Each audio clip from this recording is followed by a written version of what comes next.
गावजों गाव लोगो हमलायनानै बुलायलाय भिडिअ खालाम आपलोड हो। Hello guys, welcome back to the my YouTube channel. नोंथांमोनखौ आंनि गुदुं गुसु यूट्यूब चैनलाव बयखौबो खेनसे बरायफिनबावनाय जाबाय। स' लोगोफोरजों दिनै रायज्लायनो नागिरदों माखासे लकडाउननि गेजेराव जानानै थानाय खावसे फाग्ला जानानै थानाय जोंनि बर' इउटुबारफोरनि सायाव। लोगोफोर भिडिअखौ जागायनायनि सिगां इन्ट्र'खौ होना लाग्रोनि।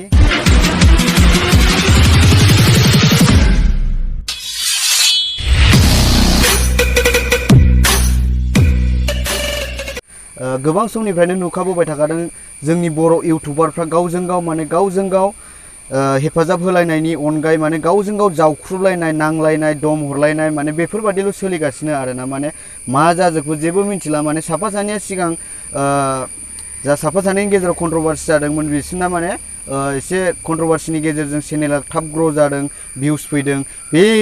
बेखौ लानानै माने दा बयबो माने गावजों गाव नंनायनि नङैनि कन्ट्रभार्सि माने नंनाय नङैनि जावख्रुबलायनाय, बैखौ जावगोन बैखौ बै गुबुना जावगोन, बैखौ बिनि लोगोआ जावगोन बैखौ बैनि लोगोआ जावगोन, माने बेबादि जागासिनो आरोना। माने भिडिअ बानायनो माने जेबो टपिक मोनला। माने बिसोरो माखौ बानायबावगोन माने दिनै सानसेयावनो मोननै मोनथाम भिडिअ बानायनो सानो बिसोरो माने आन्दासाव आरोना। भिडिअ बानायनायथ' मोजां टपिकखौ साननो रोंला। गावजों गाव सोरखौबा जावनाय, सोरनिबा भिडिअ माबा भिडिअखौ रिएक्सन खालामनाय, माने बिदिल'सै आरोना।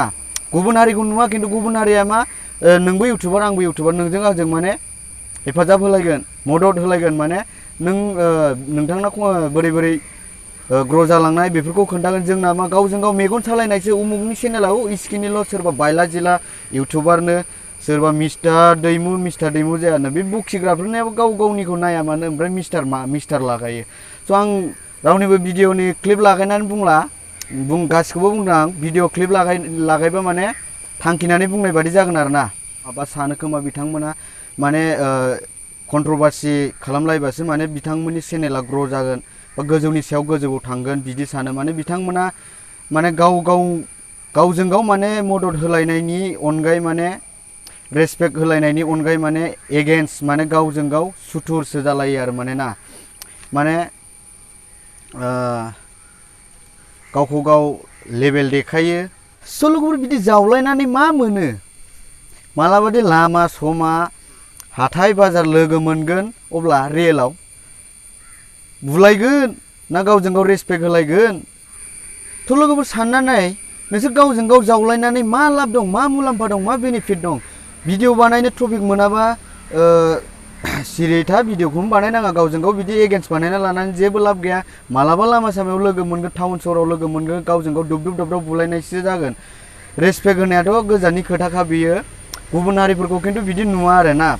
बेलेगफोरना मालाय गावबागाव टपिक गावबागाव भिडिअ बानायगोन। गुबुन जायखिजाया सोरबा रस खालामग्राबाबो माबा खालामग्राबाबो बिनि सायाव माने जेबो एगेन्स्टआनो जाया आरोना। माने हेल्पसो होलायो गुबुन हारिया। माने जोंना मा गावजों गाव नै उमुगा भिडिअ बानायदों बेखौ रिएक्सन खालामबाय, जालायबाय, बेयाव कन्ट्रभार्सि जावलायलायबाय, गावजों गाव दम हरलायबाय।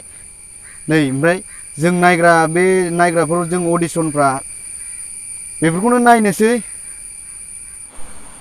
स' बिथांमोना केमेरानि सिगाङाव बिदि भिडिअ आगारनानै नांलायस्लायस्लाय दम हरलायस्लायस्लाय गावजों गाव लोगो हमलायनानै बुलायलाय भिडिअ खालाम आपल'ड हो। बिसिनि बेफोरबायदि जालायबाय थानायखायनो जोंनि बे फिसा फेनला उन्दै चेनेलखौ नायसनला रावबो। बिसिनि कन्ट्रभार्सि जानायखौ नायनानै सोरनिबा खुदुमलायनाय, सोरनिबा हनै रस्टिं। स' लोगोफोर बुंनांगौआथ' बिराद गोबां दङ, आं बारा बुंला। बुंबावनांगौ दङ गोबां। जेसेबां बुंगोन एसेबां भिडिअआ गोलाव जागोन। ओंखायनो आं माने बेखिनिखौल' दोनथ'बाय बुंनानै। स' लोगोफोर